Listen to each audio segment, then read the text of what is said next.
గంగాధర మండలం నారాయణపూర్ రిజర్వేర్ ముప్పు సమస్య మరోసారి రాజకీయంగా చర్చనీయాంశంగా మారింది.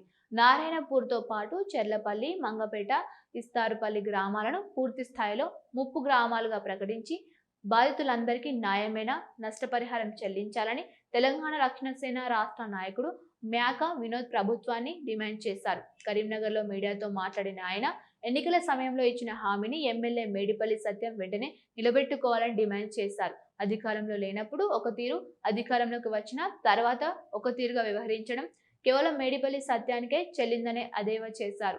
ఇప్పటికైనా ప్రభుత్వం స్పందించకపోతే దశల వారీగా ఆందోళన కార్యక్రమాలు చేపడతామని హెచ్చరించారు. అయితే మా నియోజకవర్గంలో ఉన్న నారాయణపూర్ గ్రామం ముంపు గ్రామంగా ప్రకటించాలని చెప్పి గత 10 ఏళ్లలో బీఆర్ఎస్ అధికారంలో ఉన్నప్పుడు కూడా దాన్ని ముంపు గ్రామంగా ప్రకటిస్తామని చెప్పి 10 ఏళ్ళు వాళ్ళు గడుపుకుంటూ వచ్చారు. అయితే ఇప్పుడున్న ఎమ్మెల్యే గారు మేడిపల్లి సత్యం గారు గతంలో ఒక ఛాలెంజ్ చేసిర్రు అప్పుడున్న ఎమ్మెల్యే రవిశంకర్ గారిని. నువ్వు మొగోనివి అయితే నువ్వు రాజీనామా చేయి, రాజీనామా చేస్తే ఖచ్చితంగా ముంపు గ్రామంగా ప్రకటిస్తాడు ముఖ్యమంత్రి, లేక నీకు చేతనైతే చేయి, లేకపోతే రాజీనామా చేయి అని చెప్పి అప్పుడు సవాల్ విసిరిర్రు. తర్వాత తను కూడా అదే నారాయణపూర్ గ్రామానికి వెళ్ళి మా ప్రభుత్వం వస్తే నేను ఎమ్మెల్యేగా గెలిస్తే 6 నెలల్లో ముంపు గ్రామంగా ప్రకటిస్తానని చెప్పి మాట్లాడిన వీడియోలు ఉన్నాయి. అయితే ఇప్పుడు మేమేమంటున్నామంటే నారాయణపూర్ గ్రామాన్ని పూర్తిగా 30 ఇండ్ల వరకే తీసుకుంటామని చెప్పి ఇప్పుడు గవర్నమెంట్ అంటుంది.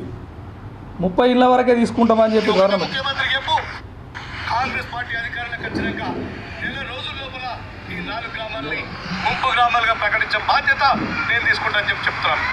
నారాయణపూర్ ప్రాజెక్టు ఎప్పుడు నిండినా కూడా ఈ నారాయణపూర్, ఇస్తారుపల్లె, చెర్లపల్లె, మంగపేట ఈ 4 గ్రామాల ప్రజలు ప్రాణాలు అరచేతిలో పెట్టుకొని బిక్కుమంటూ ఇలా బతికే పరిస్థితున్నది.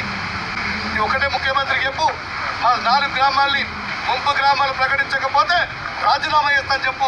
ఎట్లా ప్రకటించడం మేము చూస్తాం. ఇలా నిజంగా మొగడు అయితే ఈ 4 గ్రామాలు ముంపు గ్రామాలు ప్రకటిస్తే ఇలా నిజంగా మొగడు పుట్టాం. లేదంటే కాంగ్రెస్ పార్టీ అధికారంలోకి వచ్చినాక 2 రోజుల లోపల ఈ 4 గ్రామాలని ముంపు గ్రామాలుగా ప్రకటించే బాధ్యత నేను తీసుకుంటాను.